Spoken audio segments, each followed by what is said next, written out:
Esse é o último dia do ciclo de debates Cadernos do Fórum 2010, encerra agora com Consumo Consciente. Para conversar conosco hoje, eu vou convidar para sentar aqui comigo o Dr. Haroldo Matos de Lemos. Dr. Haroldo é presidente do Comitê Brasileiro do Programa das Nações Unidas para o Meio Ambiente, Carlos Eli. Ele é diretor de Relações Institucionais do Walmart Brasil. E Eduardo Benhart. Eduardo é biólogo e trabalha na área de educação ambiental, é consultor de empresas e da ONG Eco Marapendi. Sejam muito bem-vindos. A ideia hoje do nosso ciclo é discutir consumo consciente e o papel das empresas e do Estado nessa questão. E aí eu queria começar fazendo uma pergunta para os três sobre como a gente pode conceituar o consumo consciente. Bom, o consumo consciente é um consumo em que a pessoa leva em consideração a condição atual do nosso planeta. A humanidade provocou uma mudança extraordinária na nossa biosfera, nós não nos damos conta disso. Grande parte dos recursos naturais da Terra já foram utilizados, né? Nós temos hoje uma relação completamente diferente entre disponibilidade de pessoas e recursos naturais. Essa questão do consumo consciente, até a nossa grande conferência das Nações Unidas, que foi feita aqui no Rio de Janeiro em 1992, os países mais industrializados, que tinham, é claro, um consumo muito maior do que os outros, eles se recusavam solenemente a discutir essa questão a nível internacional.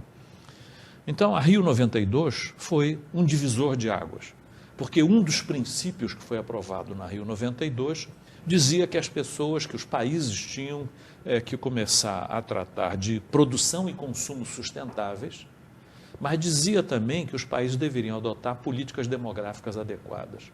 Esse princípio foi aprovado porque nós colocamos força em cima dos dois lados. Primeiro, os países deviam adotar políticas demográficas adequadas, mas também tinham que discutir a questão de produção e consumo. Isso foi aceito, foi aprovado. E a partir daí é que nós começamos a discutir no mundo inteiro o consumo sustentável, produção e consumo sustentável. E aqui mostra uma coisa que nós vínhamos já tratando já há algum tempo. Vai ser lançado aqui no Brasil um plano de ação para produção e consumo sustentáveis pelo Ministério do Meio Ambiente. Então, a Samira Crespo, que muitos de nós conhecemos, ela está à frente disso pelo Ministério do Meio Ambiente. O IDEC está também conosco junto desse processo. E esse programa, esse plano de ação para a produção e consumo sustentável, tem para os próximos anos 5 prioridades que são muito interessantes. Primeiro, a agenda ambiental da administração pública. Esse documento já existe, o Ministério do Meio Ambiente, há 6 ou 7 anos atrás, fez uma agenda ambiental para a administração pública que ensina como a administração pública pode economizar papel, pode economizar água, etc, etc, etc. Depois, a educação para o consumo sustentável, que é também fundamental. As pessoas têm que entender que não dá mais para simplesmente jogar as coisas fora. Tudo aquilo que for reciclável tem que reciclar. Reutilizar. Tem que reutilizar, reciclar o máximo possível, porque o nível de recursos está diminuindo. Aumento da reciclagem de resíduos sólidos, está incluído também. Compras públicas sustentáveis. O governo tem um poder muito grande de influenciar essa política de consumo sustentável, se ele puder, nas suas compras, né, fazer alguma coisa nessa direção. O grande problema que nós temos hoje em dia, existe uma lei que manda comprar pelo menor preço. A 8666. O menor preço geralmente não é o melhor produto. É aquele que dá o menor preço, mas você tem que usar muito mais, tem muito mais defeito, uma série de problemas. Não é produzido de forma sustentável. Então, isso tem que mudar para que a gente possa caminhar com esse programa e o governo ajudar com essa questão das compras públicas sustentáveis. E promoção de iniciativas de consumo sustentável em construção sustentável. Esse é também uma das questões que já chegou aqui no Brasil, o Green Building, a construção sustentável, para usar água de chuva, para usar melhor a iluminação natural, em vez de ficar usando mais energia, não só para iluminação, mas para refrigeração. Então, tem uma série de iniciativas que estão acontecendo agora e que fazem com que o consumo sustentável, felizmente, está começando a entrar na nossa agenda de discussão. O senhor falou da Eco 92. Sim. Só que essa questão do consumo consciente começou a surgir, principalmente na mídia, a partir da crise internacional, porque as pessoas começaram a falar, não, então vamos consumir menos.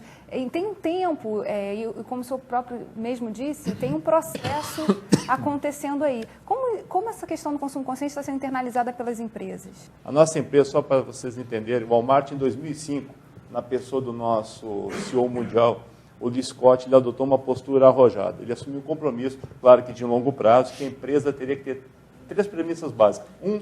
De que toda a operação dela fosse no mundo inteiro, a partir da base dos Estados Unidos, feita a partir de energia renovável.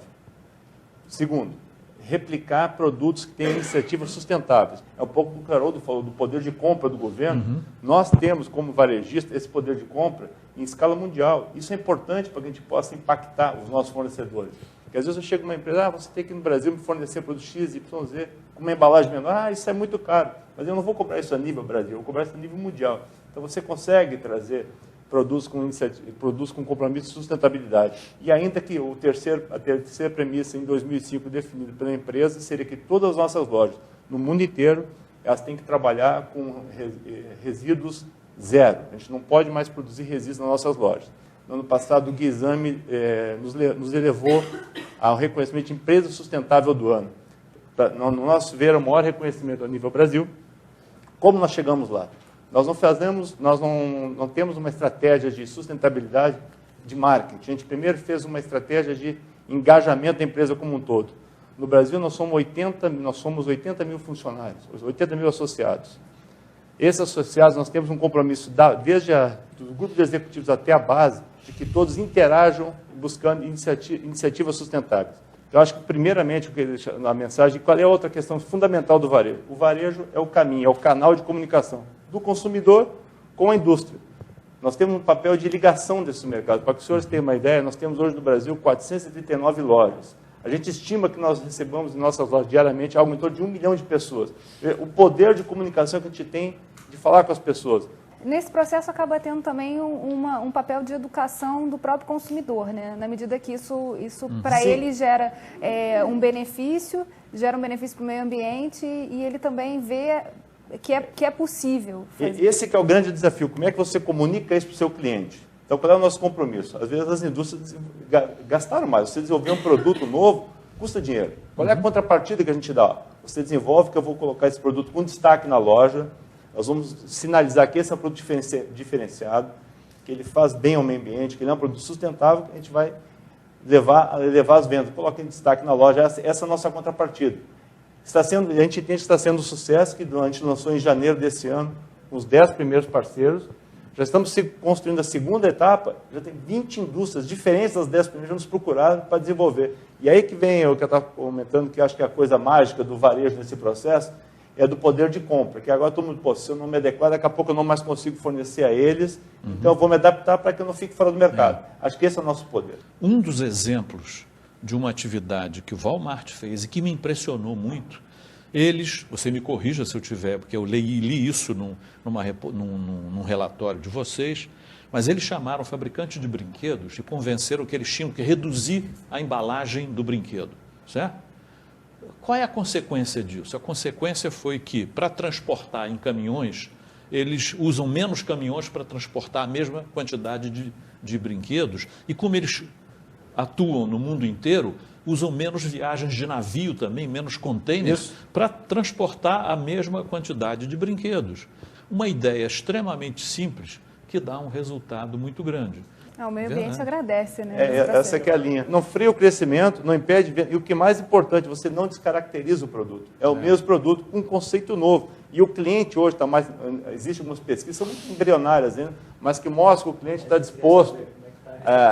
o cliente está disposto a pagar mais, mas desde que ele tenha consciência de que aquele produto tem uma diferença. E no ano passado a gente fez uma experiência em uma loja em São Paulo, Morumbi, que é uma outra loja ecoeficiente nossa, que nós temos um caixa exclusivo para quem chega na loja com sacola retornada. Não precisa ficar na fila. Se a pessoa se dispor até a sacolinha dela, pode ser do concorrente, não tem problema. Se ele entrar, ele não fica em fila. E o curioso é que esse lugar que é para em tese para ser mais, ele está começando a ter fila porque as pessoas estão passando a frequentar. E mesmo quem tem a sacola se dispõe a ficar parado para não ocupar outro espaço, que ela entende que ela tem que se disciplinar, talvez nos forçando que a gente já vai ter que abrir mais um outro caixa nesse sentido. Quer dizer, são pequenas coisas, acho que o segredo do consumo consciente, além de tudo, é você conseguir conscientizar o seu consumidor, você conseguir vender a sua mensagem. Esse que é o segredo. Eduardo, qual o papel do terceiro setor nessa questão do consumo consciente? Bom, a gente tenta ajudar a replicar essas iniciativas, né, e mostrar principalmente aquilo que eu já tinha falado, que você, na verdade, ao fazer a redução, né, entendendo a redução dos danos, né, dos prejuízos ambientais, você não está necessariamente freando a economia. O que era uma confusão muito comum antigamente. Os ambientalistas, até hoje ainda um pouco, né, os ambientalistas são vistos como antidesenvolvimentistas, né? Mas, na realidade, se você começa a pesar, né, e a gente procura transformar isso em algo palpável, né, acessível a todos, se você consegue transformar as informações sobre consumo, desperdício, o custo, né, envolvido além da produção e da venda, você começa a ver que, na verdade, adotar medidas, né, mais ambientalmente corretas é o crescimento. É você fazer o crescimento econômico, porque da maneira que está, até um clichê, né, de maneira já está insustentável. A tendência é que você, no momento em que houver uma crise, como houve há pouco tempo, você tenha uma situação muito pior, né, justamente porque você não tem flexibilidade, você não está preparado para adaptar a sua economia a um momento, né, inapropriado. A secretária Samira nos lançou uma provocação. Por que a gente não entra numa discussão para reduzir o uso de sacolas plásticas?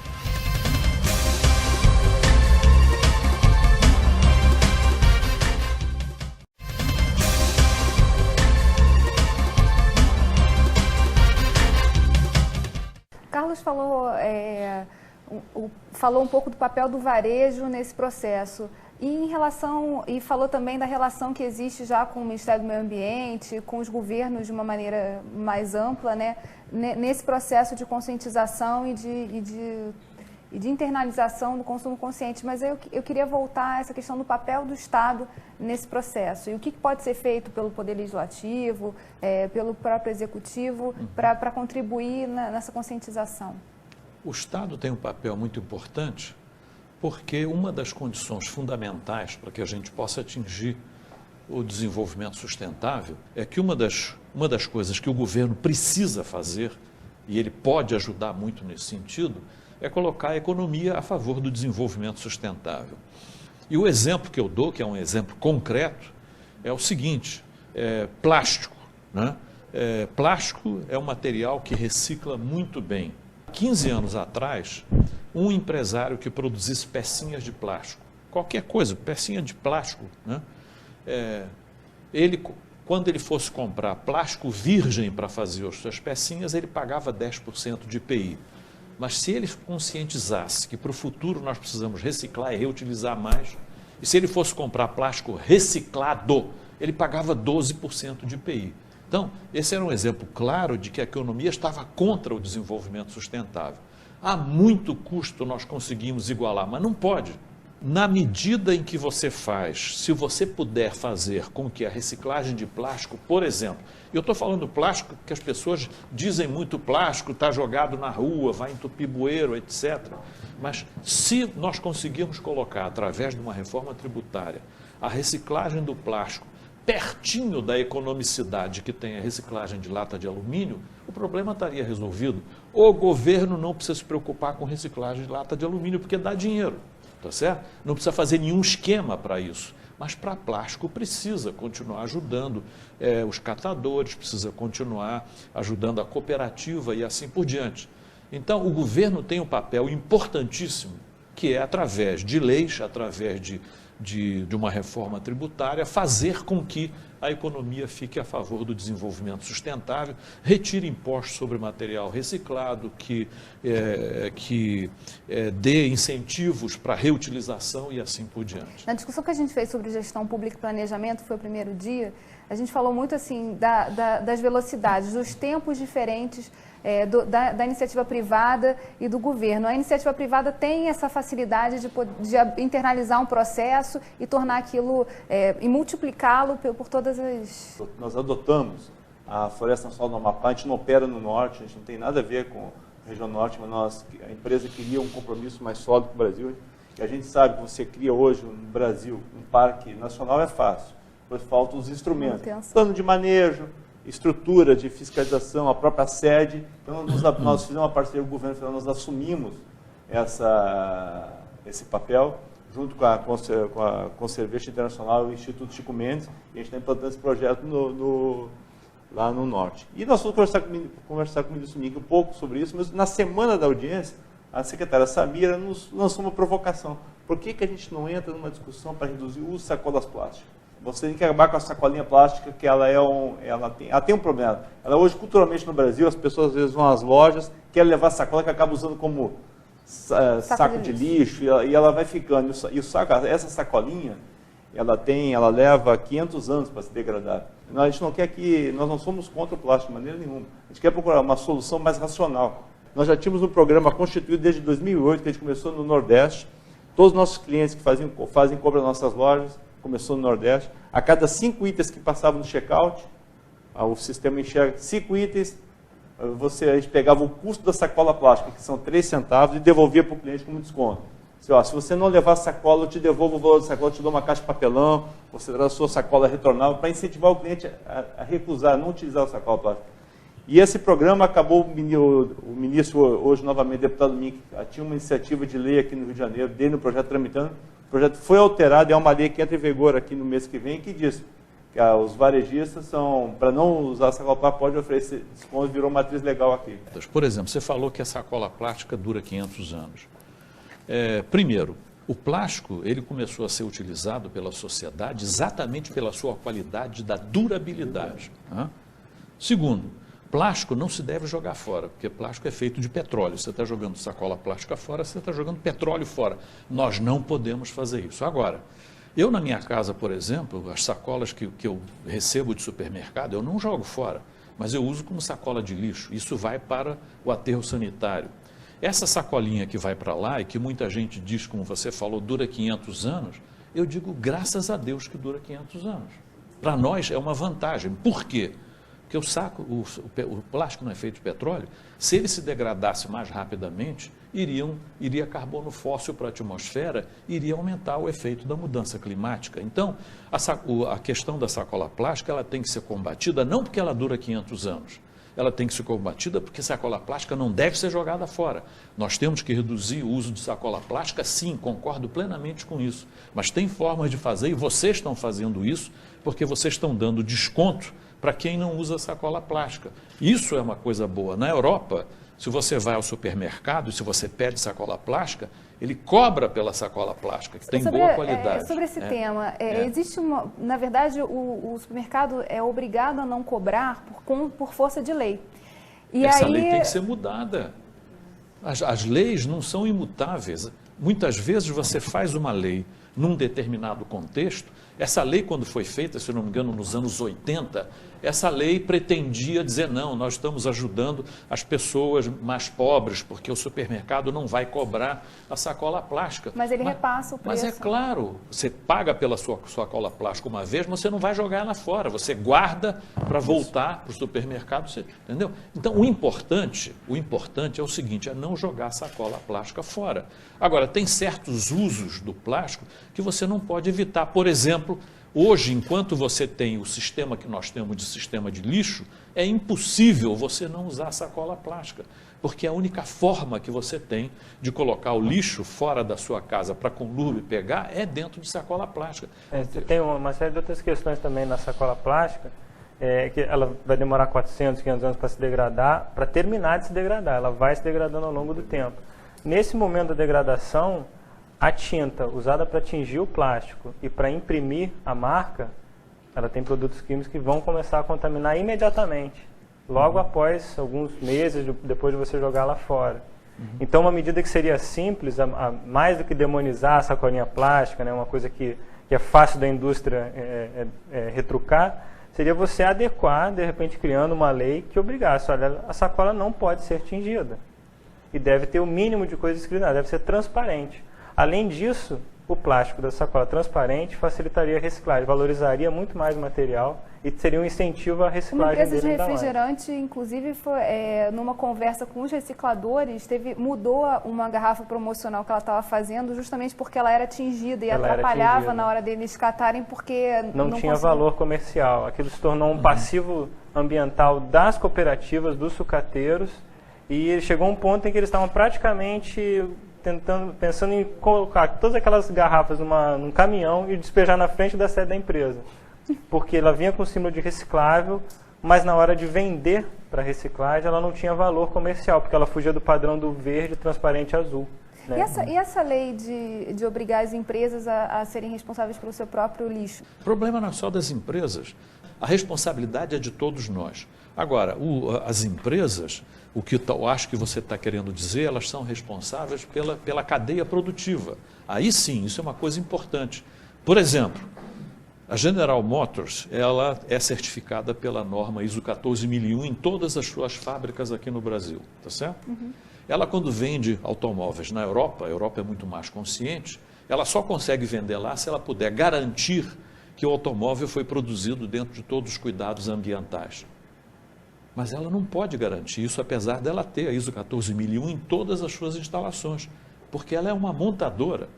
Então, ela recebe peças de várias pessoas e monta os seus automóveis. Então, isso remete ao caso da responsabilidade pela cadeia produtiva. Essas grandes empresas, as montadoras, a nossa brava Petrobras, etc., elas estão começando a olhar para os seus fornecedores e dizer para eles, vocês têm que se adequar também. A Petrobras está dizendo isso aos seus fornecedores. Se vocês não tiverem sistema de gestão ambiental, se vocês não se adequarem, nós não vamos comprar mais de vocês.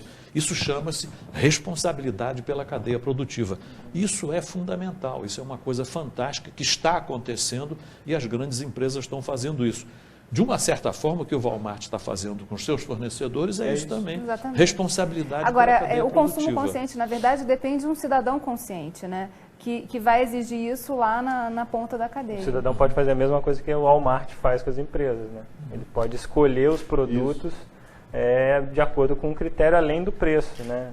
E, aliás, é uma questão interessante, porque muitas vezes o preço de um produto não reflete o verdadeiro valor dele, né?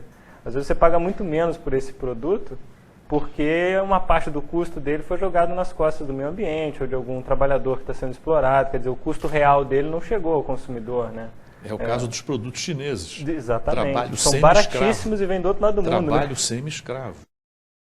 Tomando a sensibilização, ela forçosamente leva à ação. Você vai arrumar alguma maneira de fazer a separação, ou redução, ou reutilização. Você não se nega a fazer.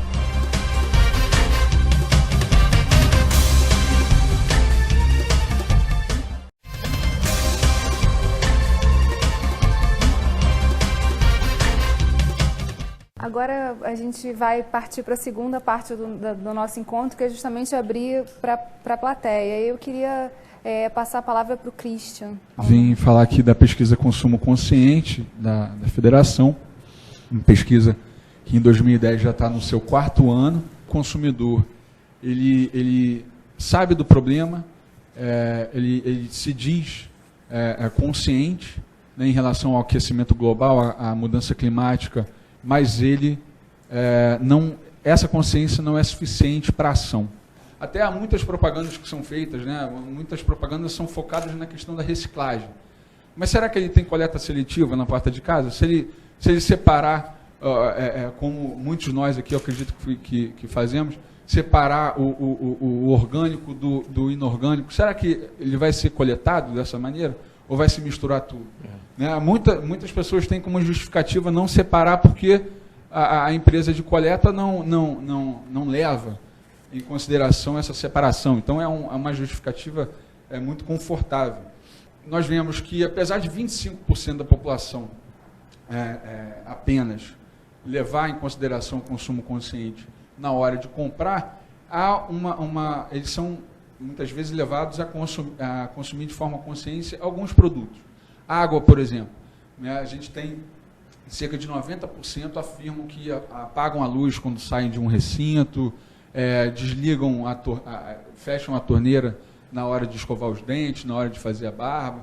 Então, assim, já é alguma coisa. Mas É isso aquele porque ele já consumo- entendeu que aquilo também representa um custo para ele, né? Exatamente. A questão do bolso, né, vem em primeiro lugar. Então, realmente, assim, é uma questão bastante abrangente, uma questão que envolve questões estruturais muito importantes. E isso depende de uma legislação que caminhe nesse sentido, que muitas vezes está sujeita a lobbies muito fortes que vão realmente influenciar aqui a política, por exemplo, foque em Belo Monte, foque em carro flex, foque em reciclagem, quando às vezes o passo é um pouquinho anterior para a gente realmente efetuar mudanças estruturais que venham a fazer diferença no futuro.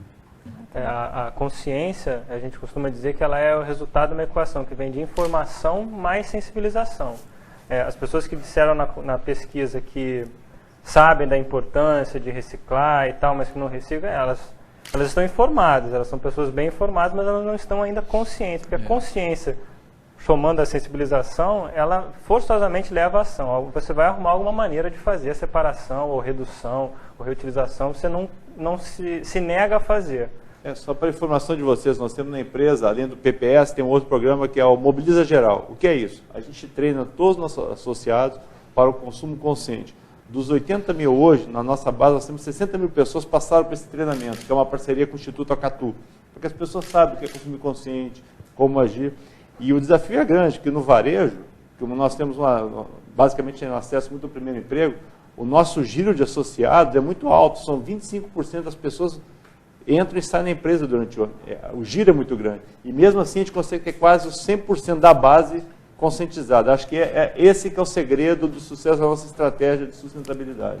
Agora, em países como o nosso, país em desenvolvimento, essa conscientização e a sensibilização, elas dependem de dois fatores que são muito importantes. Primeiro, o nível de educação das pessoas, que nos nossos países em desenvolvimento ainda é baixo. Segundo, é um nível mínimo de vida, né, de garantia de sobrevivência. Só para dar um exemplo, quando nós criamos a FEEMA aqui no Rio de Janeiro, nós tivemos uma proposta, nós juntamos debaixo do mesmo teto, saneamento, conservação da natureza, meio ambiente todo debaixo do mesmo teto. O nosso diretor de conservação da natureza, ele fez uma proposta que era criar um centro de primatologia do estado do Rio de Janeiro para salvar o mico-leão-dourado, que só existe no mundo aqui no Rio de Janeiro. É um animal símbolo do estado do Rio de Janeiro. E alguns dos nossos diretores questionaram se a gente devia colocar dinheiro da FEEMA para fazer isso. Não. Então, nós resolvemos pegar alguns estagiários e fazer uma enquete com a população. O que elas achavam disso? Se o mico-leão-dourado, se merecia criar um centro de primatologia. E foi uma coisa impressionante que também nos ensinou muito desde aquela época, que quando nós íamos no Zona Sul, Copacabana, Ipanema, Leblon, todo mundo, joia, legal, vamos fazer isso, mico-leão-dourado e tal. Mas quando nós íamos os estagiários iam em áreas mais pobres, junto de favelas, etc., teve perguntas do seguinte tipo: mico-leão-dourado, que bicho é isso? Dá para comer? Né? Porque o que eu quero saber, o que eu vou dar de comer para minha família no final do dia de hoje. É a tal da pirâmide, né? das necessidades. Então, quer dizer, essa questão, em países pobres, em países mais com menor nível, depende muito do nível de educação das pessoas e depende também de um pouco de redução do nível de pobreza.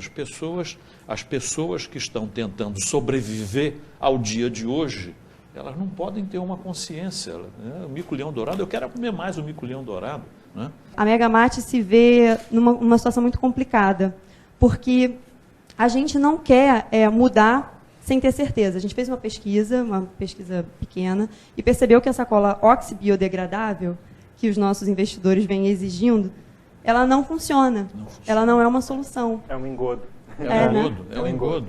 Ela é um engodo total. Não existe oxibiodegradável, existe oxidegradável. Ela é oxidegradável. Existe uma norma da ABNT, eu estou trabalhando com a ABNT também, sobre biodegradabilidade. Ela não se adequa dentro dessa norma. Não pode usar o nome biodegradável. É uma farsa. O que ela faz é o seguinte: eles colocam, isso é uma tecnologia que foi inventada e que ela é vendida para pessoas no mundo, venderam para uma empresa aqui no Brasil que está querendo está querendo levar à frente essa sacola que não pode ser chamada de óxido biodegradável, mas o que eles fazem é o seguinte, eles botam um aditivo no plástico comum e que faz com que ele se degrade mais rapidamente, mas ele não se degrada totalmente, ele esfarela. Foi isso que então ele some indicou. da nossa vista, mas continua no meio ambiente provocando os problemas. Exatamente. Pois é, o que a gente tem visto na Megamate é que às vezes as empresas elas se veem obrigadas pelos clientes e pelos investidores. No nosso caso, como nós somos uma rede de franquias, e como a gente tem essa cara saudável, né, o nosso mix tem opções mais saudáveis. A gente trabalha com linha de soja, linha integral. Então, as pessoas exigem certas coisas que são desconhecidas, na verdade. Mas peça um parecer do Instituto Tecnológico de Alimentos de Campinas, que tem o CETEA, é o Centro de Tecnologia de Embalagens. Peça um parecer deles sobre sacola na verdade, nessa biodegradável. pesquisa que a gente fez, a gente conseguiu, né, através de algumas fontes, não sei citar exatamente quais são, exatamente esse posicionamento. E aí a gente tem passado, a gente tem até um panfleto hoje indicando o que é mentira no mercado, né, o que não deve ser feito. O copo, por exemplo, um dos nossos concorrentes mudou de copo plástico para copo de papel. E a gente começou a ser cobrado por isso também. E aí a gente começou a pesquisar sobre esse copo e a gente descobriu que o copo de papel tem uma película. Uma cera. Que de repente até contamina o líquido. Copo de plástico, copo de papel. Nós não podemos escolher conscientemente que material é melhor para uma determinada função se nós não utilizarmos a metodologia adequada para aquilo. Já existem, inclusive, normas da ISO, e a ABNT tem essas normas traduzidas como norma brasileira, para que você faça a avaliação de ciclo de vida do produto. Para cada lugar, você tem que fazer a avaliação de ciclo de vida do produto para você poder, com base científica, dizer o que é melhor. Né? Então, é um cuidado que a gente tem que tomar. E o copo plástico, você prefere o de polipropileno. Tem o de poliestireno e o de polipropileno. Eles são exatamente iguais. Só que o de polipropileno é um plástico mais valioso e tem mais interesse por catadores e por sucateiros. Então você vai ter mais condições de ter certeza de que esse copo vai ser reciclado. Eu lembro uma vez que eu fui na UFRJ, me chamaram para fazer uma avaliação do Instituto de Química dos resíduos deles para fazer a coleta seletiva. Aí fui lá fora ver a lixeira. Era um mar de copos plásticos. Os catadores iam lá, retiravam todos os materiais recicláveis, menos o copo plástico, que era de poliestireno, que tem baixo valor, então eles deixavam lá. Eu acho que uma das funções principais dos cadernos do fórum vai ser levar elementos, informações para análise e orientação para os nossos representantes na LERJ. E, nesse caso, seria nós levarmos a informação que toda o que envolver a questão da sustentabilidade ou do meio ambiente passa a ser encarado como uma questão de Estado e não mais como uma questão de governo. Onde passem os governos, mas aqueles pontos pétreos, aqueles pontos fundamentais têm que ter seguidos, porque senão vira parte de manobras, vai-se para frente, vai-se para trás. Uma outra situação importante, o que a gente percebe na discussão que a gente tem aqui, que nós discutimos muito sobre a visão da gestão do produto, ou seja, o produto, a embalagem. E eu acho que seria importante nós alertarmos os nossos representantes que a gestão do processo é fundamental em toda a cadeia produtiva. Porque se você faz um produto que no final da cadeia, obviamente, ele tem uma imagem ou é ecologicamente correto, vamos usar essa terminologia, pode ser que durante todo o processo ele tenha sido submetido a processos altamente que gerem altos passivos ecológicos ou passivos ambientais. Então, é uma orientação para que as leis possam ser também feitas com essa nova visão, que se preocupa muito, é importante, a questão da embalagem, a questão do produto, mas a questão dos processos também é fundamental. Levar em consideração, não a dicotomia, porque não é uma contra a outra, mas a união entre a questão da saúde, a questão sanitária e a questão ambiental. Isso aqui é apenas para poder orientar legisladores, quando eles forem fazer leis, que eles levem em consideração isso que está aqui, porque são questões que são na direção do desenvolvimento sustentável.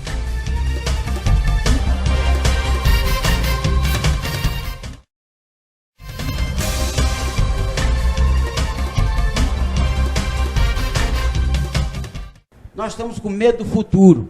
O brasileiro tem um medo do futuro terrível.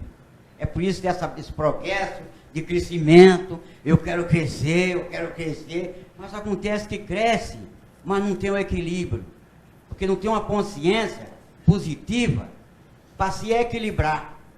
Quando nós acabamos com os rios, com os animais, com os vegetais, entendeu?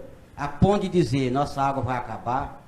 Olha, veja você, o que é que nós fizemos de bem para a nossa natureza? Me diga uma coisa de bonito ou de bom que nós fizemos para a natureza. Hoje nós estamos aqui, a universidade, a empresa e o poder público. Essa integração é que a gente deve propor. A educação e a pesquisa, elas têm que estar à frente de tudo isso. A região norte fluminense é uma região tipicamente agrícola. E agora, com incentivo do governo, inclusive para os biocombustíveis, a agricultura, só que a agricultura, ela usa uma água, a água que ela usa é assim, muito maior do que a indústria, o consumo humano, e nós precisamos de águas diferenciadas.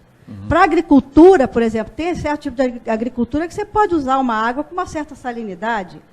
Então, eu queria colocar exatamente porque a importância que eu acho dessa reunião, inclusive, da própria criação do Fórum de Desenvolvimento Sustentável, de chamar a empresa, a universidade, e aproveitar bem esse momento para realmente, né, fazer essa junção, entendeu? De levar a pesquisa e de trazer as empresas também para junto. Estava aqui muito preocupado, aí vou por um outro enfoque, porque a nossa preocupação é exatamente em soluções de gargalos para o desenvolvimento do próprio Estado. Então, nós não estamos discutindo município do Rio de Janeiro. São alternativas, são propostas para 92 municípios. O que nós discutimos aqui, a gente tem que ter uma visão também procurar essa discussão ser adaptada, ser jogada para cada realidade dessa nossa geografia do município, né? Tem a destinação final, que hoje é um problema seríssimo no Rio de Janeiro, né? A solução do município do Rio de Janeiro está dentro de um outro município. Então, essa visão de Estado, que nós aqui estamos pensando com o Estado, ela deve ser levada muito em conta, né? Porque é difícil, porque é altamente complexa todo tipo de discussão que nós estamos fazendo aqui. Eu queria colocar uma frase, vou parafrasear aqui algo que eu acho importante. Sozinho eu vou mais depressa, em parceria eu vou mais longe. Então é assim que eu vejo esse encontro aqui. E queria ressaltar somente a diversidade de produtos. Quando se fala de consciência, nós hoje somos muito induzidos, muito expostos pela mídia com o modismo. Então, às vezes, determinados produtos são incentivados a serem consumidos quando nem precisamos dele, apenas porque o vizinho tem, eu vou trocar. Então, isso é impacto ambiental também, quando se busca naquela limitação finita dos recursos, algo que vai se forçar uma produção, esse processo de gastos acima da capacidade da natureza repô-los. Tem um momento ímpar no Brasil que a Câmara dos Deputados, depois de 19 anos, aprovou a Política Nacional de Resíduos Sólidos, que será certamente aprovado no Senado. A gente tem perspectiva que seja aprovada com certa velocidade ainda esse semestre. Então, já que quer provocar a produção legislativa, eu acho que o Rio de Janeiro tem uma vocação boa para isso, que é até o último ministro, o ministro Mi, que é deputado estadual.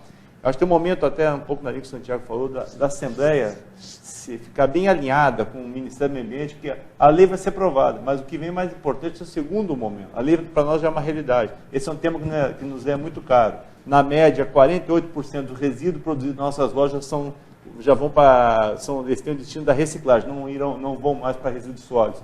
Que a regulamentação desse projeto de lei, no nosso entendimento, ele não passa por uma questão arbitrária, o governo vai dizer, você vai fazer isso ou aquilo. Não. Ele é uma grande concertação, ele é um grande acordo que será feito assim, com o governo, com produção legislativa e com a sociedade participando efetivamente, senão será mais uma lei fadada no insucesso. Acho que aqui tem um momento de produção importante para o desenvolvimento do Rio de Janeiro. Que tipo de incentivos fiscais e tributários poderiam ser discutidos dentro do Estado do Rio que pudessem impulsionar o maior número de empreendimentos, de recicladores e de descontaminadores de produtos que a gente está com situações de gargalo dentro do Estado?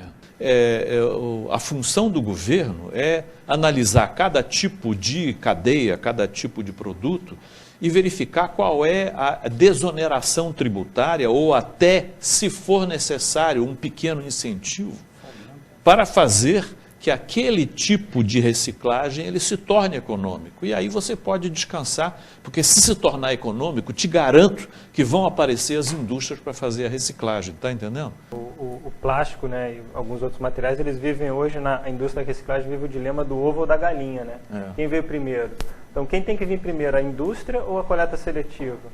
Algumas vezes a indústria não pode se instalar porque não tem certeza que haverá material para reciclar. E às vezes a coleta seletiva de algum material não existe porque não tem indústria. Então, fica correndo atrás do próprio rabo, né? Então, essa complicação pode ser, em parte, resolvida pelos incentivos. Mas também por uma concertação, né? Quer dizer, você unir essa demanda e oferta e começar... Exatamente. Eu conheço histórias de indústrias, né, recicladoras médias, né, não necessariamente pequenas, são as mais suscetíveis, mas que desapareceram.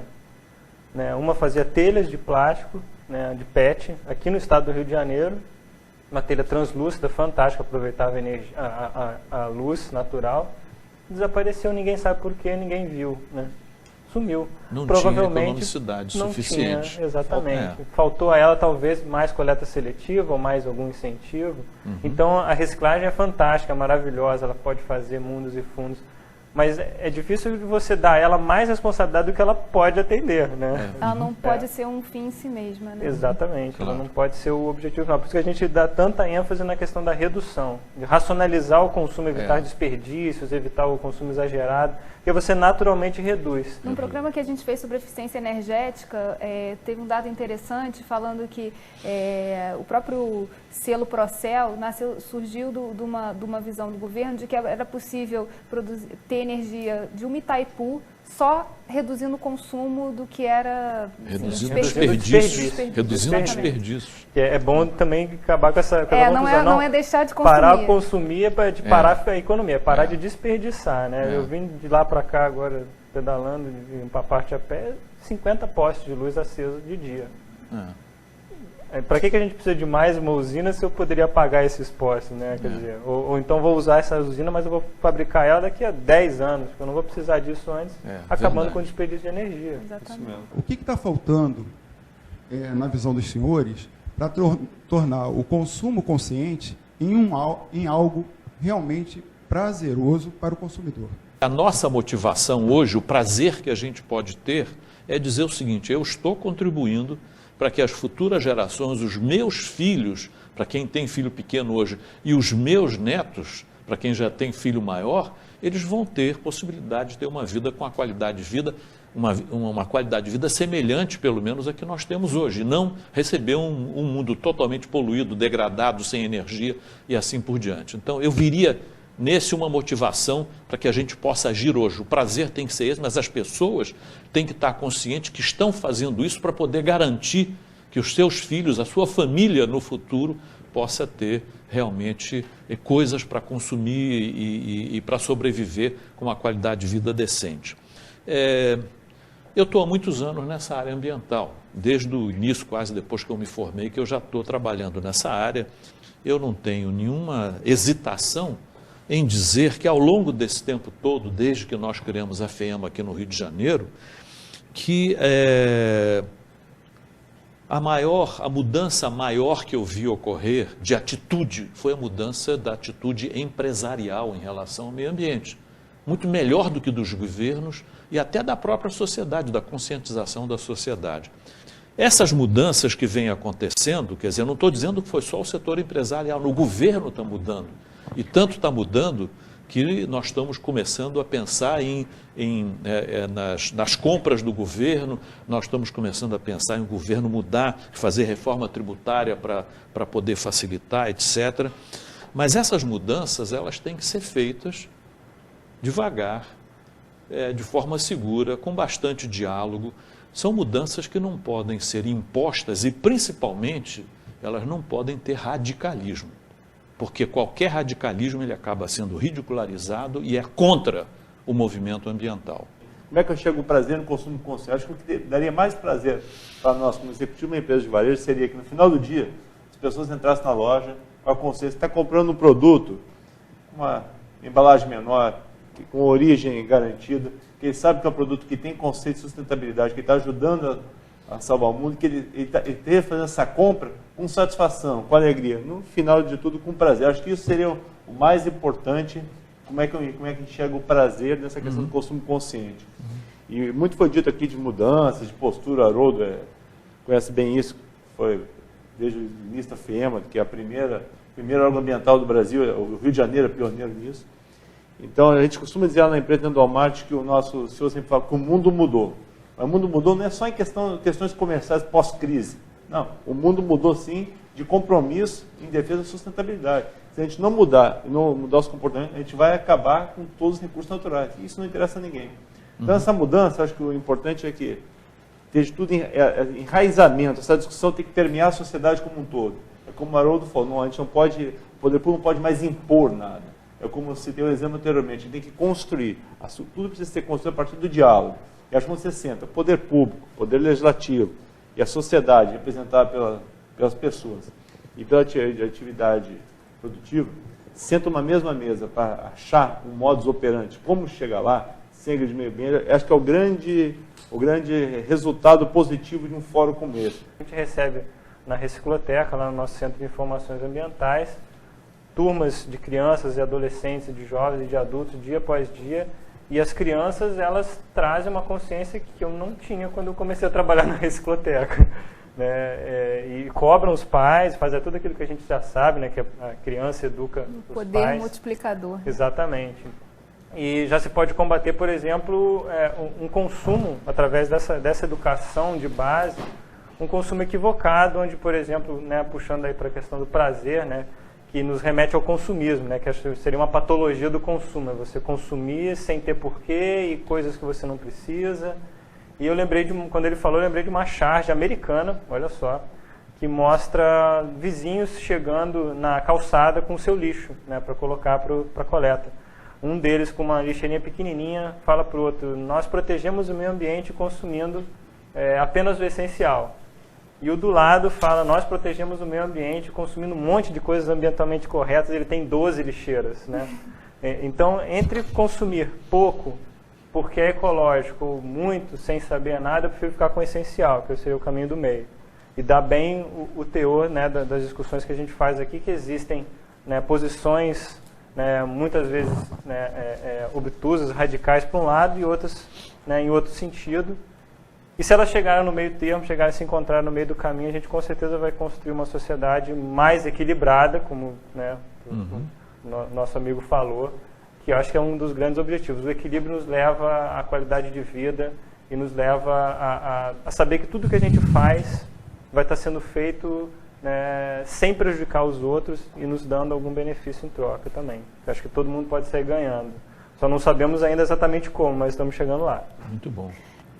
Bem, já está chegando ao final do projeto Cadernos do Fórum. Eu queria agradecer aos senhores que participaram dessa discussão, a toda a plateia e principalmente ao Sebrae Rio, que foi nosso parceiro nessa empreitada, dando toda a condição, principalmente a infraestrutura para a gente realizar esse projeto, e a todas as 28 entidades e universidades que fazem parte, que compõem o Fórum Permanente de Desenvolvimento Estratégico do Estado. Nosso papel aqui no início, quando a gente concebeu esse projeto, era de tentar fazer o futuro do Rio de Janeiro, pensar o futuro do Rio de Janeiro, e eu acho que a gente, nesses 5 dias, conseguiu refletir um pouco do que a gente quer para o Estado e de como a gente pode fazer o desenvolvimento sustentável de fato. Obrigada. Fechar o projeto. Olha, eu acho que faltou a Geisa dizer que dentro desse Fórum do Desenvolvimento do Estado do Rio de Janeiro tem um comitê de meio ambiente, né? Tem uma Câmara Setorial de Tem uma Câmara Setorial de Desenvolvimento Sustentável, e essa Câmara Setorial tem alguns dos membros dessa Câmara Setorial aqui presentes, e essa Câmara Setorial, ela já fez um documento, que seria um documento para orientar, são princípios norteadores para o desenvolvimento sustentável. Isso aqui é apenas para poder orientar legisladores, quando eles forem fazer leis, que eles levem em consideração isso que está aqui, porque são questões que são na direção do desenvolvimento sustentável. Isso é uma pequena contribuição desse grupo, né, dessa Câmara Setorial de Desenvolvimento Sustentável, e que eu também tive a honra de participar, e eu acho que devia ser dito isso para que as pessoas que receberam essa cópia possam consultar. Levem para frente. Tá, ok? Obrigado.